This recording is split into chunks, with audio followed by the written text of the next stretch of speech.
E aí galera, Jason aqui para continuar nossa saga desenhando os personagens dos inscritos e membros aqui do canal. Devido a algumas complicações aí, contratempos que eu tive no mês passado, essa série ela tá um pouco atrasada, mas vamos aqui correr atrás do preju.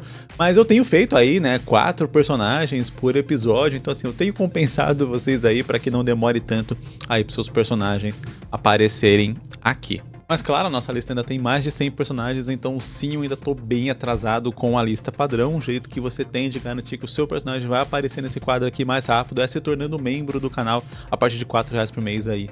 Você recebe esses vídeos com antecedência, você tem prioridade aqui no desenho de personagens, você tem a ideia do seu mangá analisada, são várias recompensas aí e claro, você me ajuda demais a continuar com esse trabalho no YouTube. A maior parte da receita do canal já vem graças aos membros, então é graças a eles que esse canal continua existindo. Inclusive, deixa eu mandar aquele salve para quem se tornou membro recentemente, para quem reativou também a sua assinatura como membro, o TS, o Lucas Souza, o Wendel, o Pirata Espacial e o Eric Figueiredo. Muito obrigado aí pela ajuda de vocês para esse canal aqui. Antes de iniciar o vídeo, deixa eu dar um outro recado rápido. O card game de Hooligan está em campanha no Catarse.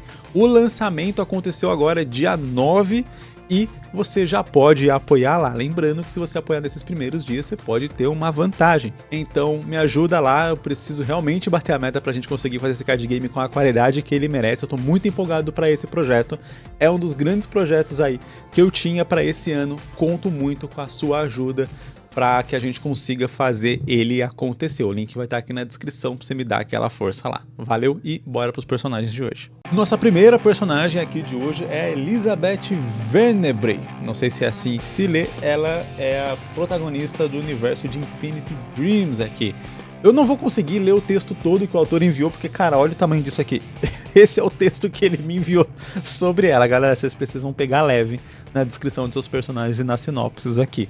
Enfim, eu não vou conseguir ler esse texto todo, senão ia ficar 10 minutos aqui só lendo o que ele mandou. Eu vou ler aqui a base e a gente já entra para falar um pouco aqui sobre características do design, etc., da Elizabeth. Então a gente já falou o nome dela, a personalidade dela. Ela é gentil, amigável e paciente. Facilmente consegue interagir e conversar com uma pessoa. E só torna melhor amiga dessa pessoa em minutos. Se torna melhor amigo dessa pessoa em minutos. Aí a personalidade dela que vai mudar com o tempo. Eu acredito que talvez, né, ela vai ter essa personalidade no início e com o tempo ela vai amadurecer esses pontos, talvez, não sei. Ingênua, autodestrutiva e impulsiva. Acreditar demais que as pessoas podem mudar e ao mesmo tempo agir antes de pensar. Ok. Vamos partir um pouco aqui então para a descrição dela, né? Fala que ela é uma garota de 20 anos, desempregada. Ela é uma pessoa reclusa por conta do sangue dela e, enfim, ela tem a capacidade de curar qualquer pessoa, mas quando ela faz isso, nascem flores no braço dela. Ela adora roupas leves, odeia usar roupas que apertem as flores e diz que ela vai usar esse suéter com decote na cintura e nos ombros, com tonalidade azul, representando a organização, shorts pretos e uma meia calça preta meio marrom. Utiliza tênis cinza para dar contraste. Nos braços ela utiliza outra forma de suéter, fechado com detalhes amarelos na ponta e um contraste muito bom. Enfim, aí diz que colocou 2 selos que ficam no antebraço dela, amarelos. E aí são selos de proteção, caso o demônio dentro dela acorde e tal, né? Tem a ver ali com um pouco da lore. E aí as 2 presilhas que ela tem no cabelo também é uma característica ali da personagem. Basicamente, cara, eu posso dizer que eu gostei muito do design da Elizabeth aqui, né? Achei bem interessante, gostei do penteado dela. Achei que é um penteado que, ao mesmo tempo que ele é simples, mas ele também é icônico, né? E eu sempre falo sobre a importância disso, né? Você tem um personagem que ele se diferencie dos demais, então eu acho que é um penteado simples, mas ao mesmo tempo talvez não seria o penteado que você veria num figurante, etc, ali da história, né? Então esse é o tipo de coisa interessante. A presilha ajuda também um pouco a dar essa cara, né? Ainda mais fazendo a presilha preta no cabelo loiro, que no mangá vai ser representado em branco. Eu acho que funciona muito legal. Gostei ali do design do suéter, do design da roupa dela. Aqui a gente tem um exemplo bem interessante de quando você consegue ali encaixar um certo nível de detalhamento na roupa para não deixar a roupa lisa, mas ao mesmo tempo sem fazer algo que ou fique muito poluído, né, com muita coisa, muita informação, mas também, né, novamente, não fique 100% liso ali e simples. Então, eu gosto dessa ideia de usar tipo um suéter ou uma textura que seja que nem linhas ou algo assim, porque é algo relativamente fácil de fazer e você consegue preencher com mais detalhe aquele tecido e tal, dar um pouco mais de volume para ele, dar um pouco mais de textura para ele, né? Aí, no caso, a única coisa que complicou um pouco é que ela tem essa questão das flores que nascem no braço dela à medida que ela vai usando os poderes. E na descrição dela, o próprio autor colocou que, ou a autora colocou que ela não gosta de cobrir as cores, ela não gosta de roupas que cubram as flores. E aí entra aquele ponto, né? Se por um lado eu falei que é legal no suéter você colocar essas linhas porque ele nem fica 100% liso, né? Simples ali. Mas ao mesmo tempo você também não está detalhando algo muito que vai ser problemático para você desenhar. Aí no caso das flores a gente já tem um contraponto a isso. Afinal de contas, desenhar essas flores ali eu tenho certeza que na hora de fazer o mangá mesmo, quando aparecer a 8ª cena dela, da Elizabeth, e você tiver que desenhar as flores no braço, tenho quase certeza que você vai se arrepender dessa decisão, porque vai ser aquele negócio que você sempre vai ter que ficar repetindo. Além disso, tem o ponto de que a gente tem vários elementos ali que eles estão sobrepostos um ao outro, então você tem o acabamento do suéter, você tem essa manga caída e você tem as flores, fazendo com que essa região ali, perto dos ombros dela, fique muito carregada, muito poluída. Então, por conta disso, eu acabei não fazendo esse acabamento do suéter e como se o acabamento do suéter fosse essa parte preta da manga, que ajuda também a causar um contraste legal. Já para as flores, aí entra um outro ponto, né? Se o nosso acabamento do suéter, se os nossos detalhes, eles são amarelados e você usa esse mesmo tom nas flores, logo fica parecendo que as flores não são um elemento do corpo dela, fica parecendo que é um elemento da roupa, da vestimenta dela. Claro que isso só acontece na imagem colorida, mas imaginando uma capa de mangá, etc., pode gerar uma confusão na interpretação do leitor. Então eu colocaria as flores de outra cor, ou já que como o cabelo dela é loiro, então é interessante as flores serem amarelas para remeter ao loiro do cabelo dela, eu mudaria então um pouco o tom ali da roupa que está próximo dessas flores, exatamente para a gente causar o contraste. Então, talvez deixando preto, talvez deixando o azul, e aí as cores ficam destacadas em amarelo. Quando a gente aqui, as flores estão até num tom mais parecido com o da roupa dela do que com o do cabelo dela, fazendo com que ainda mais pareça que isso é um elemento da vestimenta da personagem, não necessariamente um elemento físico dela, né, do próprio corpo dela. Então, achei bem interessante isso. Não sei se é uma boa ideia realmente ela não gostar de esconder as flores ou algo assim. Na verdade, eu poderia até... o motivo de ela usar o suéter e coisa do tipo poderia ser exatamente porque essa parte do braço já foi tomada por flores. E aí, à medida que ela vai usando, as flores vão subindo ali e aparecendo pelo suéter. Você pode até criar uma condição que seja, à medida que ela usa, as flores crescem, mas se ela vai, conforme o tempo que ela vai passando sem usar, as flores elas vão sumindo também. Pode ser um jeito de você controlar isso. E aí, beleza, se ela não gosta muito desse lance das flores, porque diz ali, né, que ela fica mais reclusa e tal, por conta desse poder dela, por conta desse efeito colateral, etc., então faria sentido para você ter esse controle da personagem, de ela não querer usar o poder dela por conta das flores, mas ao mesmo tempo ser um efeito colateral relativamente bobo pro bem que ela pode causar com o poder dela, e essa ser a dinâmica de uso da personagem, né? De se ela deve ou não usar e meio que se sacrificar em prol dos outros. E aí eu acho que se você coloca uma condição não só de as flores aumentarem, né, à medida que ela usa o poder dela, ou crescerem novas flores, mas sim realmente o tempo às vezes que leva para a flor sumir ou algo assim, para você também, como autor, ter um certo uma certa folga de ter que desenhar essas flores sempre que você desenhar a personagem, aumentando muito o tempo de produção. Mas com exceção disso, né, eu gostei de tudo que eu vi aqui, achei o design muito maneiro. Uma dica ali talvez é arredondar um pouco o quadril dela, né, você tem a silhueta dela bem desenhada e a perna dela, né, mais grossa e mais torneada, mas principalmente a parte do quadril mesmo do short tá bem reto, né, eu acho que pode dar uma arredondada ali para ser um pouco mais condizente com o restante do corpo dela, mas esse é só um detalhe. De resto, eu realmente gostei bastante aqui do design da Elizabeth. Nosso próximo personagem aqui é o Thiago Santos, do mangá Buraco de Minhoca. O autor também enviou um texto gigante para mim, então também não vou conseguir ler tudo. Vamos focar aqui no principal e já partir para a parte do design. Personalidade inicial: ele é um jovem gentil e paternal, mas bastante fechado, muito paranoico por alguns ocorridos.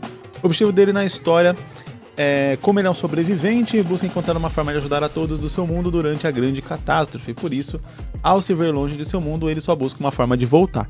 Então, pelo que deu a entender, ele tá longe do mundo dele e ele quer voltar para o mundo dele para conseguir salvar as pessoas de alguma forma ou algo nesse sentido.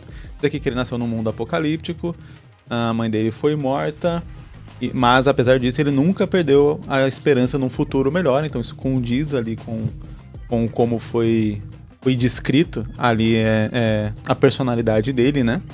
Bem paternal e querer cuidar dos outros. Aí indo para a descrição física dele, diz que ele é um jovem com por volta de 18 anos, tem a pele morena, os olhos profundos e escuros, um corte no lado esquerdo do rosto em formato de cruz, dentes pontudos, tatuagens de círculos pelo pescoço, cheio de brincos em apenas uma das orelhas, usa um moletom surrado e costurado e carrega um cordão retangular de prata com uma cruz presente, né, que diz que é um presente. Direito, essa aqui não tá muito na parte do design, acho que é um design que ele vai ter mais no futuro.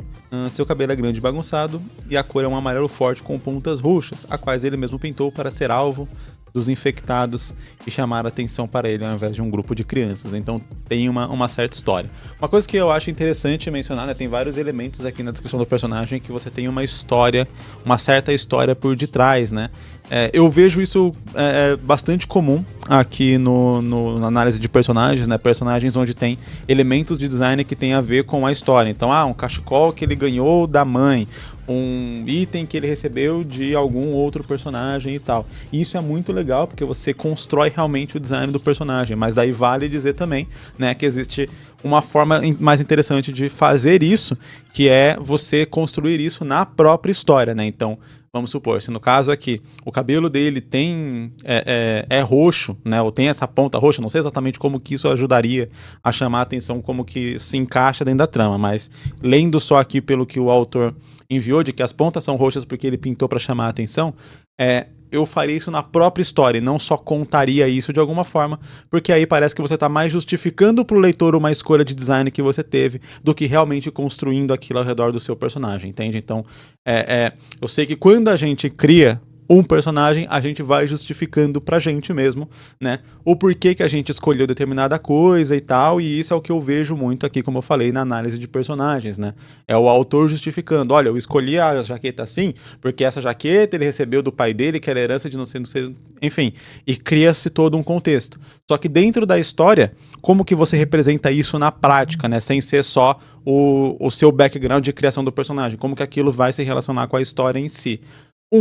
Alguns desses elementos, claro, podem ser mostrados através de flashbacks, né, no futuro e etc. Mas vários outros que têm a ver com o desenvolvimento de personagem podem acontecer realmente ao longo da história. Então, como eu disse aqui, ele começa com o cabelo 100% loiro, e aí acontece essa situação onde ele vai pintar o cabelo dele de roxo, e aí ao longo da história ele vai passar a ter o cabelo com as pontas roxas, que, claro, na versão preto e branco, não vai ser roxo, vai ser esse preto, né? Então a gente vai ter a parte branca, que seria o loiro do cabelo dele, e a parte preta, que seria a parte roxa. E já falando sobre o cabelo, eu vou emendar aqui numa certa dica de design. Eu gostei do visual do cabelo do personagem, também achei que é bem único, igual a gente falou do personagem anterior, né? Ela é um dos elementos principais no mangá, né, na caracterização de qualquer personagem no mangá, é o cabelo.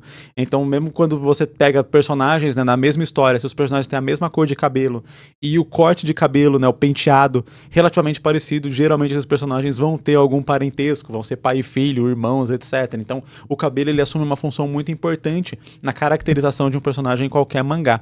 Então, quando você consegue criar um cabelo que tem um visual um pouco único, um pouco diferente, isso acrescenta muito ali para realmente o quão aquele personagem é icônico, é memorável, né, e o quanto ele se diferencia dos figurantes, etc, né? Afinal de contas, você tem um protagonista, esse protagonista ele tem que ter um quê a mais em relação a um personagem figurante que você está vendo passar ali no fundo da sua história.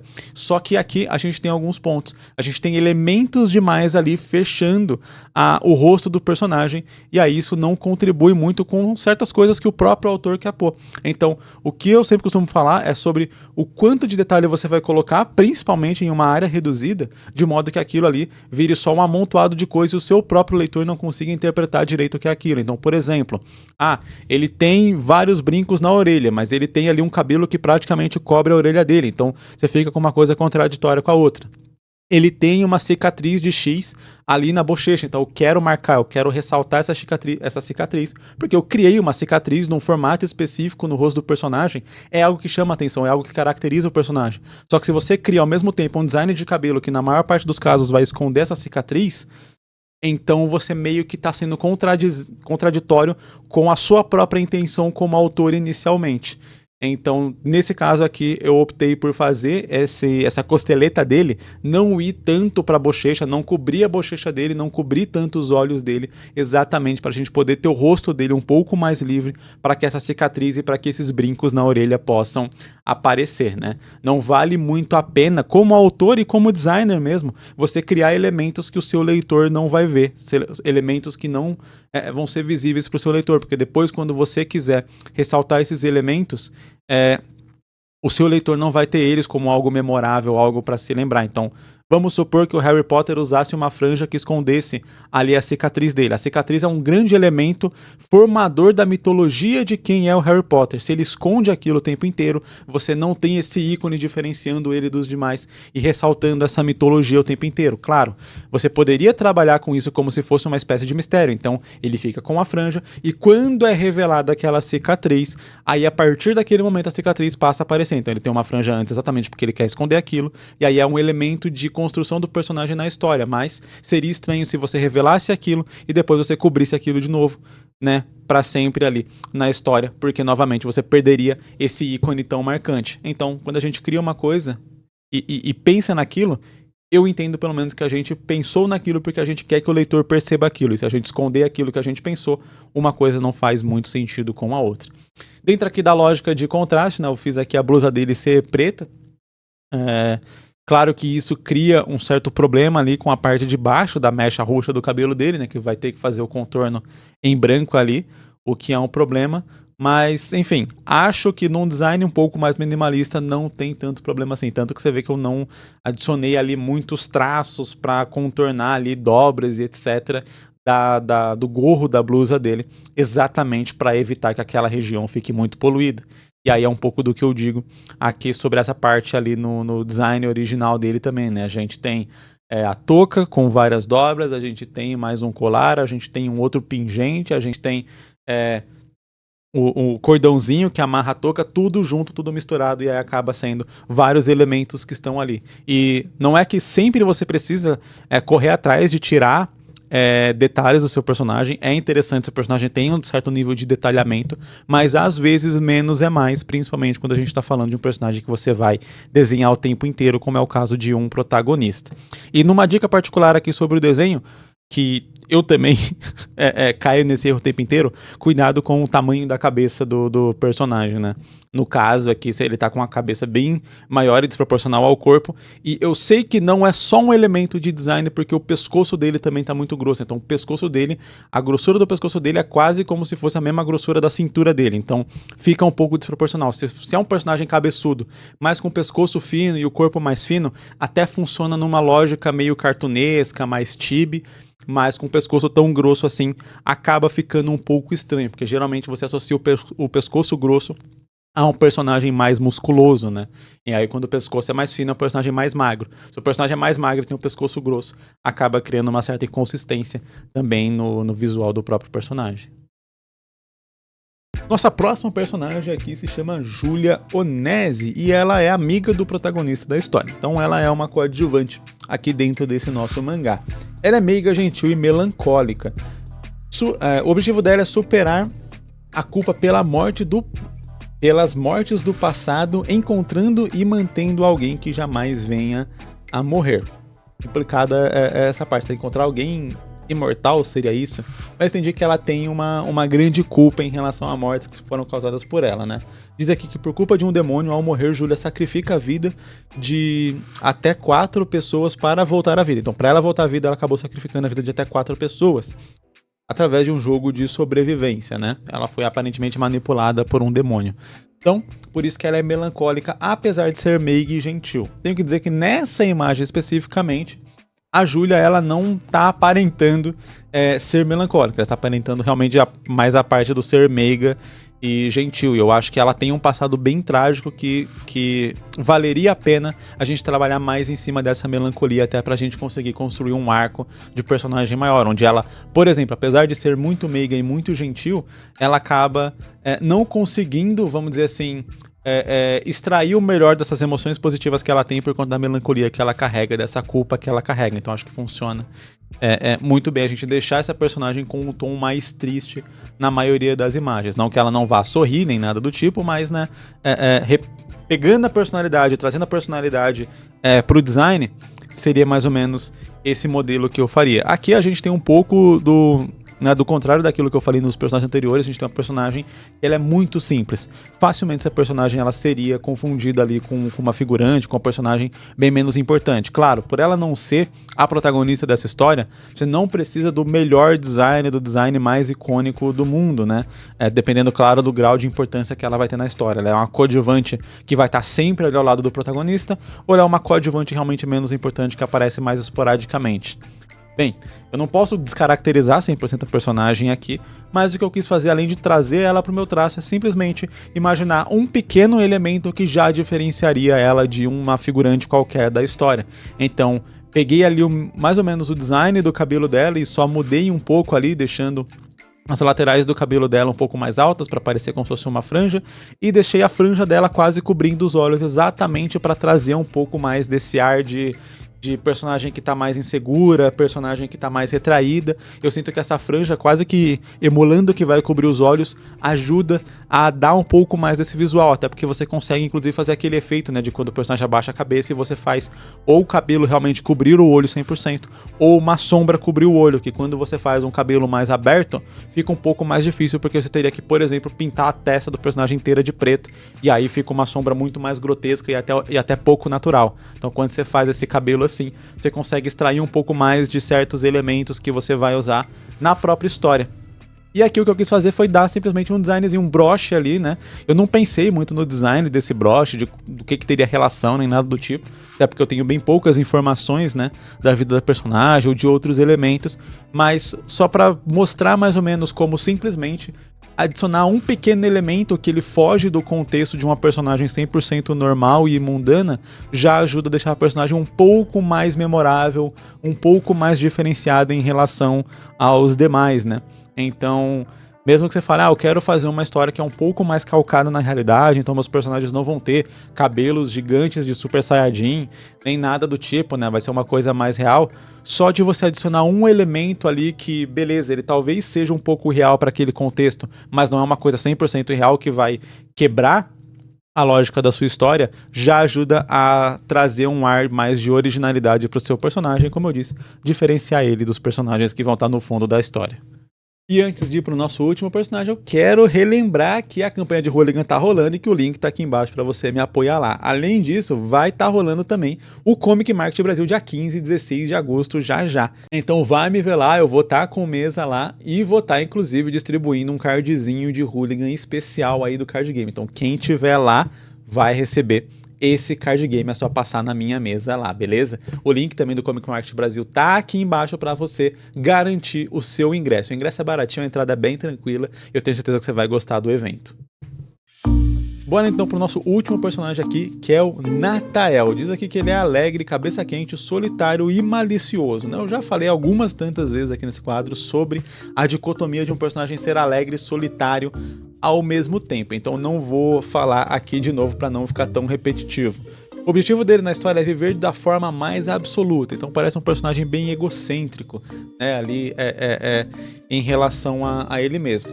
Aí, descrição aqui, um cara imponente, sem noção de perigo, extremamente protetor e sem medo de fazer o necessário para vencer.